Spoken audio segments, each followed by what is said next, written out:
Hi friends, இப்போ உங்களுக்கு ஒரு கிச்சன் டிப்ஸ் தான் சொல்ல போகிறேன். இப்போ பிளாக் காஃபியெல்லாம் போட்டுட்டா அந்த பிளாக் காஃபியில் உள்ள கரையெல்லாம் கரண்டியில் இருக்கும், அப்படி தானே?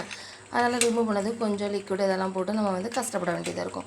இப்போது நான் ஒரு டிப்ஸ் சொல்லேன். அப்படின்னா, ஒரு எலுமிச்சப்பழத்தை புழிஞ்சு கொஞ்சம் தண்ணி வச்சு நீங்கள் அடுப்பில் கொதிக்க வைக்கணும்.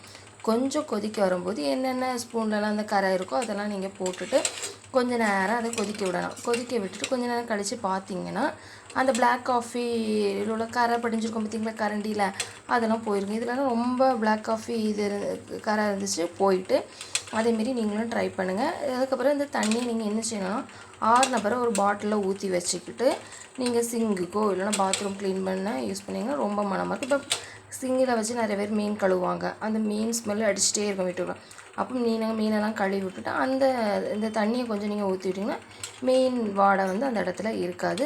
அதேமாரி சிக்கன் சாப்பிட்டுட்டு சிங்கிளாக பிளேட்டெல்லாம் போடும்போது அந்த ஸ்மெல் இருக்கும்.